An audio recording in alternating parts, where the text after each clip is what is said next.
नाही, माझं करिअर जे मी स्टार्ट केलं ते जावापासून केलं. मी स्टार्ट केलं फ्रॉम सायबेज. सायबेज सॉफ्टवेअर्सला होतो. तर तिथे माझं पहिलं जे असाइनमेंट वगैरे होती ती जावावर होती. अपॉर्च्युनिटी आली की ॲक्च्युली एक वेगळी टेक्नॉलॉजी होती. हायब्रिड्स म्हणून एक फ्रेमवर्क होता मार्केटमध्ये तेव्हा. त्याच्यावर मी काम करायला सुरुवात केली. पण मग ते फ्रेमवर्क ना काही वर्षांनी लगेच म्हणजे काही महिन्यातच आय थिंक ते SAPने विकत घेतलं. SAP मध्ये गेलो म्हणजे आपल्याला काही कोडिंग वगैरे नसणार आहे किंवा मग आपण त्यामध्ये चांगलं करिअर करू शकू किंवा काय करू.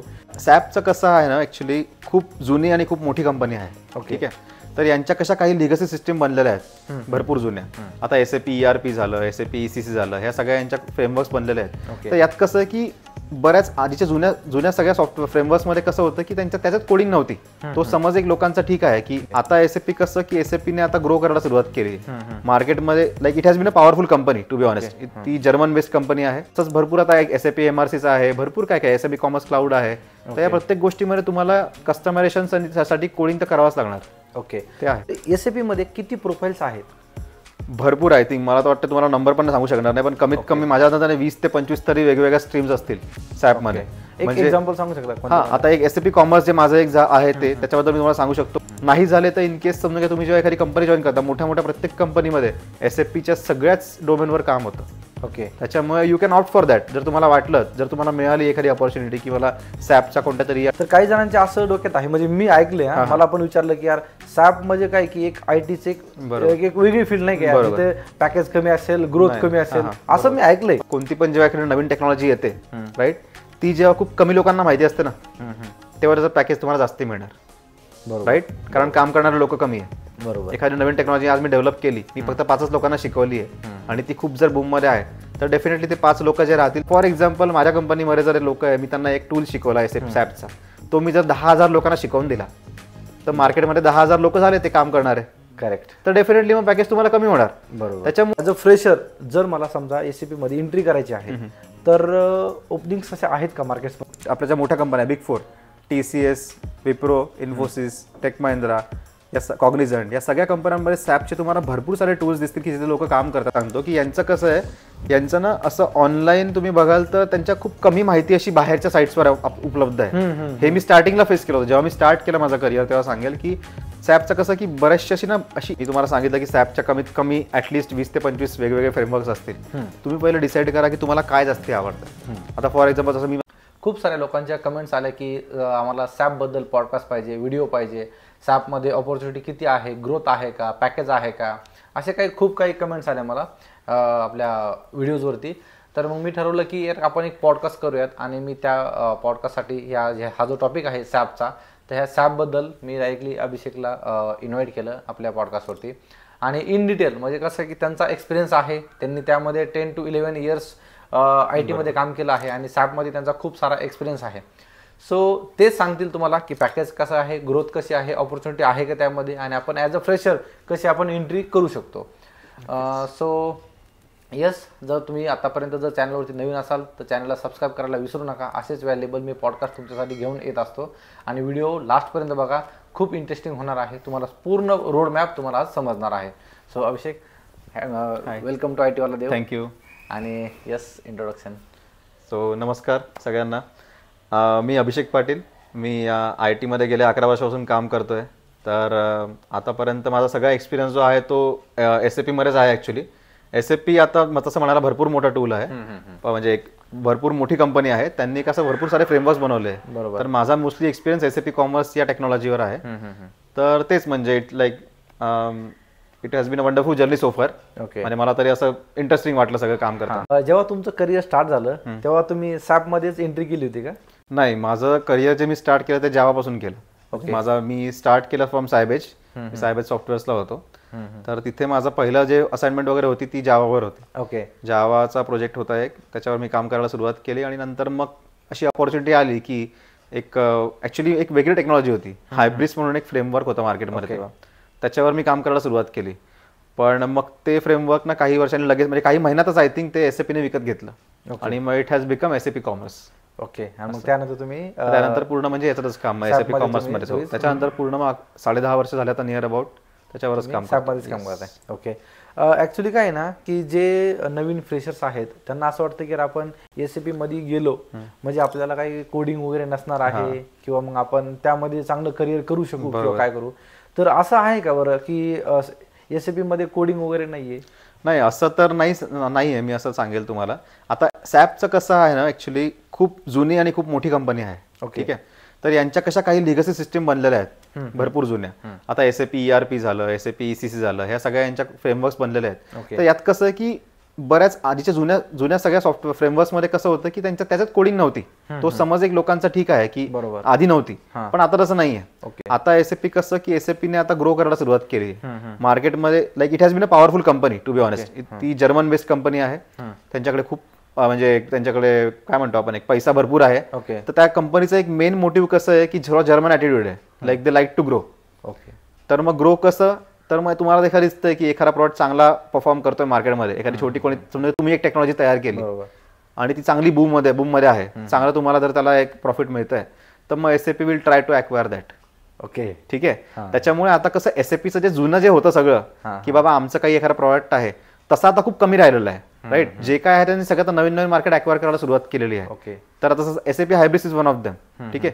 हायब्रिस होतं एक वेगळ्या कंपनीने चालू केलं ती प्रोजेक्ट. त्यात सगळं आपलं आता तर ते त्यांनी केल्यानंतर मग काय झालं की SAPने ते ॲक्वायर केलं. तर आता याच्यामध्ये तर भरपूर कोडिंग आहे. म्हणजे आहे त्यांनी एक बेस लेवलला एक ते फ्रेमवर्क देतात, पण त्याच्यावर तुम्ही हेवी कस्टमायझेशन करू शकतात.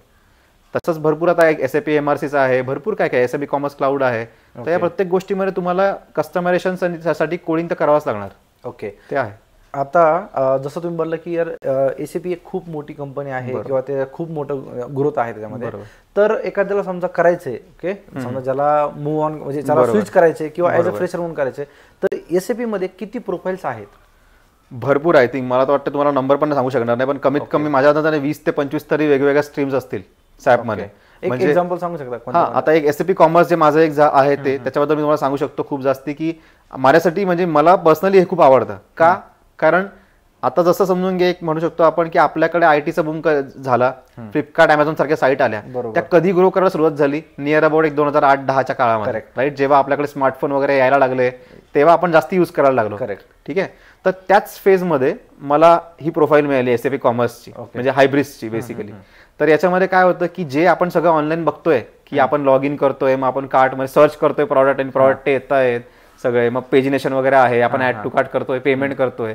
तर या सगळ्या गोष्टी मला इम्प्लिमेंट करायला मिळाला या सगळ्या टूलमध्ये. ओके. तर whatever you are doing on your online platform, I think प्रत्येकच जण मोबाईल ॲपमध्ये आजकाल आपलं सगळं म्हणजे ई कॉमर्सचा यूज करतोय, शॉपिंग साईट यूज करतोय.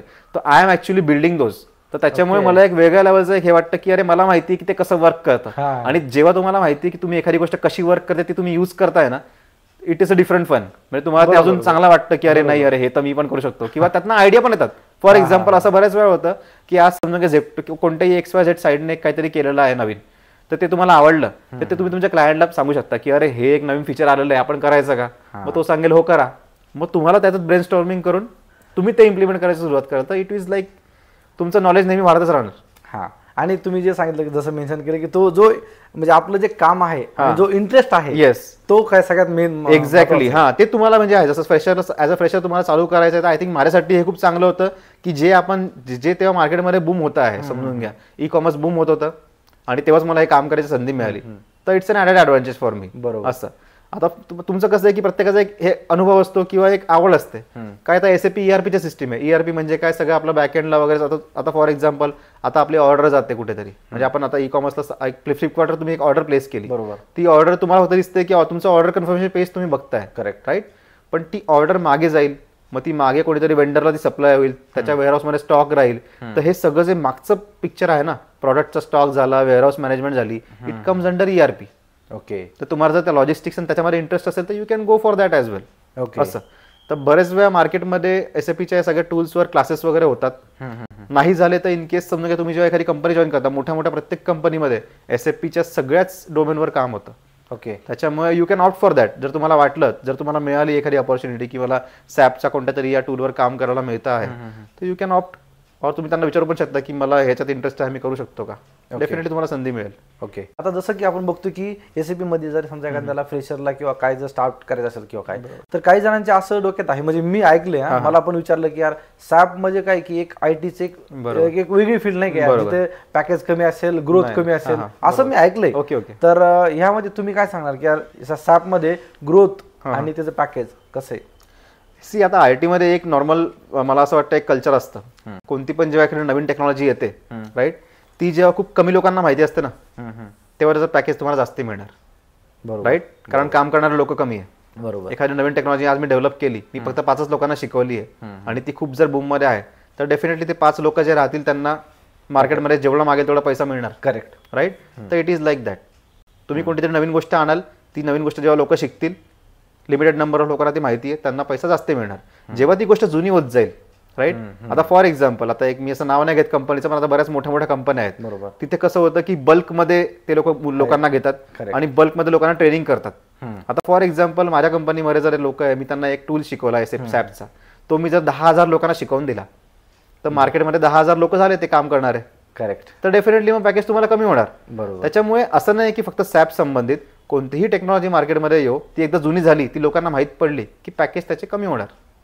तुम्हाला तेवढी हाईक नाही मिळणार. तुम्ही असं एक्सपेक्ट नाही करू शकत की मला 70%, 80% हाईक मिळणार, असं नाही. एकदा मिनिमम 20-30% तुमची वेळ आहे की तेवढी होणार.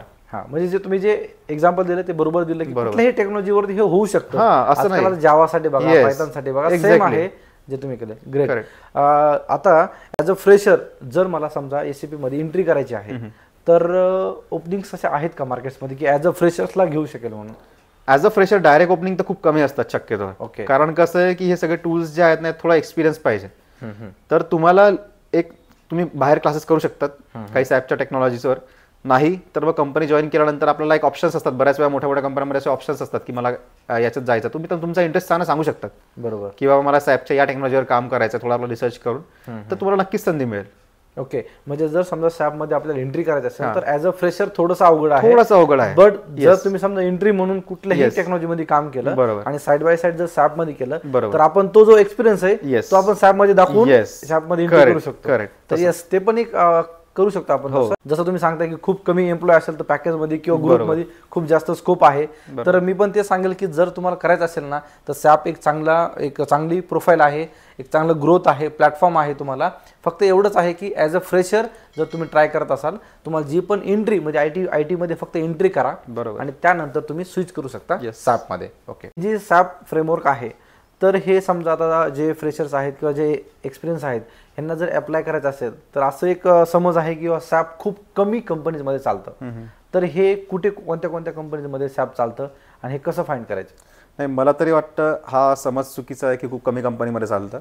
आय थिंक जेवढ्या पण सगळ्या मोठ्या MNCs तुम्ही ऐकताय त्या सगळीकडे सॅपच्या भरपूर सारे प्लॅटफॉर्म्स यूज होतात. ओके. भरपूर ठिकाणी. म्हणजे आता नावाला घ्यायचं तर आपल्या ज्या मोठ्या कंपन्या big 4, TCS, Wipro, Infosys, tech Mahindra, या कॉग्निझंट, या सगळ्या कंपन्यांमध्ये सॅपचे तुम्हाला भरपूर सारे टूल्स दिसतील की जिथे लोक काम करतात आणि खूप वर्षांपासून काम करतात. ओके. तर त्याच्यामुळे असं तर नाही आहे की खूप कमी कंपनीमध्ये आहेत. इनफॅक्ट आता मला तरी असं वाटतं की भरपूर छोट्या छोट्या कंपन्या सुद्धा आहेत की ज्यांनी काय केलंय की आपले सॅपचे 2-3 फ्रेमवर्क्स आपल्याकडे ठेवायचे आणि त्याच्यावर फक्त काम करायचं. त्यात आपण स्पेशलायझेशन करतो आणि त्याचेच फक्त ते सर्व्हिसेस प्रोव्हाइड करतात. तर अशा सुद्धा भरपूर कंपन्या मार्केटमध्ये आहेत. ओके. म्हणजे हा जो एक समज आहे की बाबा सॅप खूप कमी मध्येच म्हणजे खूप कमी कंपनीजमध्ये आहे आणि त्याच्यामध्ये ऑपॉर्च्युनिटी तुम्हाला कमी भेटणार आहे. सो ऑपॉर्च्युनिटी आहेत, असं नाही की बाबा खूप कमी मध्ये आपला रिसर्च कमी पडतोय. हा, एक्झॅक्टली. ओके. ऍक्च्युली काय होतं ना, म्हणजे सॅपचं तुम्हाला एक बेसिक हे गोष्ट सांगतो की यांचं कसं आहे, यांचं ना असं ऑनलाईन तुम्ही बघाल तर त्यांच्या खूप कमी माहिती अशी बाहेरच्या साईट्सवर उपलब्ध आहे. हे मी स्टार्टिंगला फेस केलं होतं. जेव्हा मी स्टार्ट केलं माझं करिअर तेव्हा सांगेल की सॅपचं कसं की बऱ्याचशी अशी ना अशी इन्फॉर्मेशन खूपशी जास्ती बाहेर नाही मिळायची. त्यांनी काय केलं, त्याच्या स्वतःच्या साईट्स बनवलेल्या आहेत. ओके. जसं help.sap.com. फॉर एक्झाम्पल तुम्ही या साईटवर गेले तर तुम्हाला काय सॅपचं सगळं जे पण काय आहे तिथे तुम्हाला त्यांचे सगळे क्वेश्चन आन्सर्स त्यांचं सगळं तिथे तुम्हाला मिळेल. तर यांची आपल्या साईट्स बनवून ठेवलेल्या आहे. त्या साईट्सवर तुम्हाला भरगस तुम्हाला जेवढं काय ज्ञान हवं आहे ते तुम्हाला सगळं तिथे मिळणार. ओके. म्हणजे जसं हे आपण ऑनलाईन फ्री मध्ये जर कुठे जाईल सर्च करतो, बाकीच्या कंपनीमध्ये कसं TCS त्यांचं जे पण काही प्रोडक्ट आहे समजा, ज्या सर्व्हिस बेस्ड म्हणा, प्रोडक्ट बेस्ड म्हणा, डायरेक्ट अवेलेबल असतं. पण सॅपचं असं आहे की एक त्यांच्या पर्सनल वेबसाईट वरती आहे जिथे आपल्याला, मग तेच बोललो की रिसर्च आपल्याला फक्त त्यांच्या वेबसाईटवर जाऊन करायचं आहे. ओके. जी SAP आहे त्याच्या बॅकएंडला कुठली लँग्वेज आणि टूल्स चालतात? आता मोस्टली कसं की माझं जे तुम्हाला माझ्याबद्दल सांगतो स्पेसिफिकली की जे SAP कॉमर्स मी यूज करतो त्याच्यामध्ये बॅकएंडला तर जावा आहे. ओके. जावा यूज होतं आणि स्प्रिंग फ्रेमवर्क आहे. ओके. पूर्ण. आणि फ्रंट एंडला आता तर ते म्हणजे इतकं फ्लेक्झिबल झालेलं आहे की लाईक रिॲक्ट आणि अँग्युलर पण तुम्ही सगळं वापरू शकता. ओके. फ्रंट एंडला तर तसं आहे. आणि बाकी पण त्यांच्या जर लिगसी सिस्टम आहे सगळी तिथे मोस्टली तर जावा आहे. आणि अजून काही असेल तर मग त्याच्याबद्दल आपण थोडं रिसर्च करून ते हे बघू शकतो, असं करू शकतो समजा. ओके. आणि जसं तुम्ही सांगितलं किंवा जसं ॲज अ फ्रेशर म्हणून समजा एंट्री करायचं थोडंसं अवघड आहे. बरोबर. बट जर समजा ॲज अ एक्झाम्पल घेऊ आपण की एखादा सॉफ्टवेअर टेस्टिंग आहे, एखादा सॉफ्टवेअर टेस्टिंगमध्ये गेला आणि त्याला थोडासा इंटरेस्ट कमी वाटला आणि असं होतं खूप नाही का, ॲज अ फ्रेशर म्हणून आपण एंट्री करतो IT मध्ये आणि आपल्याला त्या टेक्नॉलॉजीमध्ये इंटरेस्ट म्हणजे जास्त आपण काय म्हणतो इंटरेस्ट नसतो. ओके. तर त्याला जसं तुम्ही बोलले की तुम्हाला पण चान्स भेटला, तर तसंच जर एखाद्याला समजा SAP मध्ये एंट्री करायची असेल, बरोबर, त्याचा रोड मॅप कसा तुम्ही डिफाईन कराल?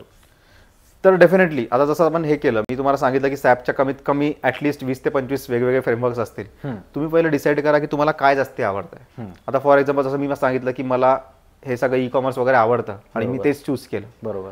तसं तुम्हाला लॉजिस्टिक्स आवडू शकतं, बरोबर, की तुम्हाला वेअर हाऊसिंग आवडू शकते, किंवा तुम्हाला अजून काही असं वेगळं तुम्हाला वाटतंय की तुम्हाला असं आपण काय म्हणतो एक कस्टमर ओरिएंटेड आपण हे असतो की त्याचे माझे मार्केटिंग टूल्स आहेत वेगवेगळे. तुम्हाला मार्केटिंग आवडत असेल तर SAP मार्केटिंगचे पण वेगळे टूल्स आहेत. ओके. तुम्हाला ते जर आवडत असतील तुम्ही पहिले ते डिसाईड करा की तुम्हाला एक कोणतं कशामध्ये तुम्हाला इंटरेस्ट आहे आणि त्या इंटरेस्टनुसार तुमची जी काही टेक्नॉलॉजी फ्रेमवर्क असेल तुम्ही ते चूज करा. आणि ते चूज केल्यानंतर तुम्ही त्याच्यावर थोडासा रिसर्च करून तुमच्या कंपनीमध्ये थोडी माहिती घ्या की यावर आपल्याकडे प्रोजेक्ट्स आहेत का, किंवा असतील तर मग नसतील तर मग आपण त्याच्याबद्दल ट्राय करणार आहेत का. त्या हिशोबाने आय थिंक तुमचा रोडमॅप ठरला पाहिजे. तिथे this will be your first step to do. आणि ते झाल्यानंतर मग तुम्ही कंपनीमध्ये असल्यानंतर तुमच्या एक थोडं बहुत आपली साईड बाय साईड लर्निंग चालू ठेवू शकता. जेव्हा तुम्हाला वाटतं की कॉन्फिडन्स आला आहे तेव्हा तुम्ही त्यांना कंपनीमध्ये रिक्वेस्ट करा की मला या प्रोजेक्टवर तुम्ही थोडंसं जरा एक बॅकग्राऊंड द्या आणि थोडं ॲज अ काइंड ऑफ थोडं शॅडो रिसर्च म्हणून काम करू द्या. ओके. हां, बरोबर. ते झालं की तुमचं आय थिंक एक प्रोफाईल बिल्ड होईल. हा, म्हणजे आपणच स्वतःहून असा इंटरेस्ट दाखवून किंवा आपण थोडंसं स्टडी करून बरोबर आपल्याला करायला लागेल. बरोबर. मला असं वाटतं आपल्या IT मध्ये एक नॉर्मल कल्चर आहे, राईट. म्हणजे तुम्हाला जर असं स्वतःहून इंटरेस्ट असेल एखाद्या गोष्टीमध्ये तर तुम्ही स्वतः थोडीशी सेल्फ लर्निंग करून आय थिंक तुम्ही जर राईट पर्सनला विचारलं आपल्या कंपनीमध्ये तर definitely they will show you path. हा, करेक्ट. हे आहे खरंच आहे. कारण आपल्यामध्ये जेव्हा इंटरेस्ट असेल, बरोबर, समोरचा एखादा समजा आपल्याला काही सांगत, बरोबर, तर डेफिनेटली आपल्याला जे करायचे ते आपण करू शकतो. बरोबर. जसं आपण आता बोलतोय ना, तर एक स्ट्रेट फॉरवर्ड क्वेश्चन आहे की SAP मध्ये पॅकेज आणि ग्रोथ कशी आहे? चांगली आहे, नक्कीच चांगली आहे. म्हणजे अपॉर्च्युनिटीज एक तर आहे भरघोस. म्हणजे तुम्ही बघाल भरपूर मोठ्या मोठ्या कंपन्यांमध्ये ते टेक्नॉलॉजी यूज होते. ठीक आहे. ग्रोथ वाईज सांगेल तर SAPचं अगेन कसं आहे, इट्स अ ग्रोईंग कंपनी. तुम्हाला सांगितलं आधीच की त्यांना ग्रोथ आवडते. तर त्यांचं असं नाही आहे की म्हणजे एखादा प्लॅटफॉर्म आला आहे तर त्याला फक्त तसंच ठेवलं आहे. They continuously try to evolve around that. म्हणजे ते काही ना काही त्यात डेव्हलपमेंट करणार, काहीतरी नवीन व्हर्जन येणार, तुम्हाला काहीतरी ते ॲडिशनल फीचर देणार, ते होत राहणार. त्याच्यामुळे इट्स नेव्हर एंडिंग. म्हणजे असं नाही आहे की आज मी एक याच्यावर काम करतोय ते 20 वर्षात असंच राहणार, असं नाही. आणि यांचं कसं आहे की यांचा क्लायंट बेस खूप तगडा आहे. म्हणजे फॉर एक्झाम्पल जर्मन कंपनी आहे तर युरोपमध्ये ओव्हरऑल म्हणजे इतक्या ठिकाणी SAPचे इतके सारे प्रॉडक्ट्स यूज होतात आणि आपल्याला माहित पण नसतं की या कंपन्या SAPचे प्रॉडक्ट यूज करतात. तर अशा भरपूर साऱ्या गोष्टी आहेत आणि त्यांनी युरोपचं मार्केट टक्क कॅप्चर करून ठेवलेलं आहे. त्याच्यामुळे इट्स लाईक म्हणजे ग्रोथ आहे, कारण डेफिनेटली ते इव्हॉल्व होत आहे. जसं तुम्हाला सांगितलं आधी की ते छोटे काही त्यांना असं वाटलं की एखादी गोष्ट नवीन चांगली होते मार्केटमध्ये तर आपण लगेच तिला ग्रॅब करावं, right. So they have that attitude आणि तसं ते ग्रो करतायत. त्याच्यामुळे आणि असं नाही, तुम्ही तुमचं नॉलेज वाढवू शकता. आता फॉर एक्झाम्पल तुम्हाला असं वाटतं की मी आज SAP वेअर हाऊसिंगमध्ये काम करतोय काहीतरी, मला वाटतं की दुसरं काहीतरी चांगलं वाटतंय मला, तुम्ही त्याला शिकूच शकता ना. त्याला थोडी काय म्हणजे लिमिटेशन आहे. तुम्ही तुमचं नॉलेज ग्रो करा आणि मग definitely I think growth and package will follow you. जसं नॉर्मल एखादा प्रोजेक्ट असतो त्याचं कसं की तो एक रिलीज नॉर्मल म्हणजे जसं लाईव्ह जातो किंवा काय, म्हणजे मला पण माहिती आहे आणि बाकीच्या माहिती. तसं SAPच्या ह्याच्यामध्ये जो काही प्रोजेक्ट असतो, फ्रेमवर्क असतं, त्याची रिलीज सायकल कशी असते? सेम आय थिंक एक टिपिकल जावा प्रोजेक्टची सायकल कशी असते आपली तशीच असते. आता आधी तरी कसं होतं, म्हणजे मी जेव्हा चालू केलं ना काम करायला तेव्हा तर असं होतं की प्रॉपर असे AWSचे किंवा वगैरे असे क्लाउड विकत घ्यावं लागायचे डिप्लॉयमेंट करा, रिलीज करायला. आता तर SAPने स्वतःचे क्लाउड काढलेले आहे. ते Azure यूज करतात. Azure क्लाउड त्यांनी चालू केलंय, त्याला SAP क्लाउड म्हणतात ते लोक. आणि त्यांनी प्रॉपर त्यांचा UI वगैरे पण दिलेला आहे की जिथे तुम्ही आपलं फक्त कॉन्फिगरेशन करायचं, आपले रिलीजेसचे वगैरे नावं द्यायचे प्रॉपर आपलं. म्हणजे आता जसं आपण फॉर एक्झाम्पल गिटचे ब्रांचेस वगैरे यूज करतो ना, बरोबर, तुम्ही ते फक्त त्यांचा गिटचा आपला लिंक करा, तिथे ब्रांचचं नाव टाका, इट विल ऑटोमॅटिकली टेक म्हणजे ते कोड पुल करून डिप्लॉय पण करून देईल. तर त्यांनी बेस्ट काम काय केलंय की त्यांनी प्रत्येक गोष्टीसाठी म्हणजे आपल्याला आधी कसे म्हणजे एक सांगतो की जेव्हा मी करिअर चालू केलं माझं तेव्हा असं होतं की आमच्याकडे प्रॉपर प्रत्येक सर्व्हरचा युनिक्स बॉक्स राहायचा, त्याला कनेक्ट करायचो आम्ही, मग तिकडे जाऊन डिप्लॉय करायचो, लॉग्स काढायचो, ते सगळ्या गोष्टी होत्या. आता त्यांनी असं केलेलं आहे की त्यांचं प्रॉपर त्यांनी फ्रेमवर्क एक UI बनवलेलं आहे, तिथून तुम्ही डिप्लॉय करा, तुम्हाला लॉग्स चेक करायचे, लॉग्स चेक करा, तुमच्या डेटाबेसची हेल्थ चेक करायची आहे, तुम्ही ते चेक करा. तर त्या प्रत्येक गोष्टीसाठी त्यांनी आता एक UI बनवलेला आहे. त्याच्यामुळे इट्स व्हेरी इझी नाव आणि सगळं त्यांचं स्वतःच आहे. म्हणजे असं नाही इव्हन तो ते काहीतरी इंटिग्रेशन करूनच घेत आहेत, बरोबर. पण तुम्हाला ॲज अ डेव्हलपर तुम्हाला असं खूप 10 ठिकाणी जायची गरज नाही आहे. एक स्क्रीन आहे, एक URL हिट करा, तुम्हाला तिथे सगळं बघायला मिळेल. इव्हन यू कॅन कॉन्फिगर तुमचं सगळं IP फिल्टरिंग वगैरे जे असते की तुम्हाला जे तुमची कोणती साईट आहे ती कोणी यूज नको करायला किंवा काय सगळं तुम्ही फिल्टर करतात त्या सगळ्या तुम्ही तिथून करू शकता. तर एकच UI तिथून तुमचं सगळं मॅनेज होणार रिलीजचं. ओके, म्हणजे ऑलमोस्ट जसे आपले नॉर्मल जे प्रोजेक्टची जे रिलीज सायकल आहे, रिलीज सायकल तसंच, असं काही वेगळं नाहीये, सिम्पल. आणि त्यांनी it's a Java project only. हां करेक्ट. जसं तुम्हाला सांगितलं की जावा आणि स्प्रिंग यूज करतो, जावा प्रोजेक्टच आहे तो. इट इज जस्ट दॅट त्याला त्यांनी फ्रेमवर्क दिलेलं आहे, थोडे out of the classes box काही क्लासेस आहेत, तसं ते त्याच्यावर ऑन टॉप ऑफ दॅट आपण कस्टमायझेशन करतो. त्याच्यापासून वेगळं काही नाही आहे. म्हणजे चांगली एक टेक्नॉलॉजी आहे, चांगलं फ्रेमवर्क आहे. जर समजा फ्रेशर्स किंवा एक्सपिरियन्सला जर स्विच करायचं असेल तर एक SAP एक चांगलं फ्रेमवर्क आहे ज्यामध्ये तुम्ही तुमचं करिअर करू शकता. पॅकेज आणि ग्रोथ जसं अभिषेकने एक्सप्लेन केलं तसं खूप आहे. बरोबर. सो येस, ऑपॉर्च्युनिटी भरपूर आहेत. सो तुम्हाला बघायचं आहे की तुम्हाला म्हणजे कशी घ्यायची आहे, काय घ्यायची. तर सो मी हे सांगेल की जर तुम्ही फ्रेशर असाल तर तुम्ही डायरेक्टली नका जाऊ, कारण मग तिथे काय होईल की तुमचा वेळ वाया जाईल, तुम्ही लर्न कराल आणि परत तुम्हाला ऑपॉर्च्युनिटी नाही भेटणार. सो तुम्हाला जी पण कोणत्या पण प्रोफाईलमध्ये किंवा टेक्नॉलॉजीमध्ये काम करायला भेटतंय, एंट्री करायला भेटते, IT मध्ये एंट्री करा आणि साईड बाय साईड तुम्ही सॅप करू शकता. ऑपॉर्च्युनिटी ग्रोथ आहे कधीही. Yes. So yes, thank you so much. तुम्ही जे सगळं एकदम रोडमॅप आणि प्रॉपर फ्रेशर्स आणि एक्सपिरियन्सला गाईड केलं. आणि येस, तुम्हाला पण जर हा पॉडकास्ट आवडला असेल तर लाईक करा. तुमच्या फ्रेंड्सला ज्यांना डाऊट आहे SAP बद्दल त्यांच्यासोबत हा शेअर करा. आणि चॅनलवरती नवीन असाल तर चॅनलला सबस्क्राईब करायला विसरू नका. आणि येस, तुमच्यासाठी मी असेच व्हॅल्युएबल पॉडकास्ट घेऊन येत असतो. Thank you. Thanks for watching. Till then, bye bye. Thank you. Thank you.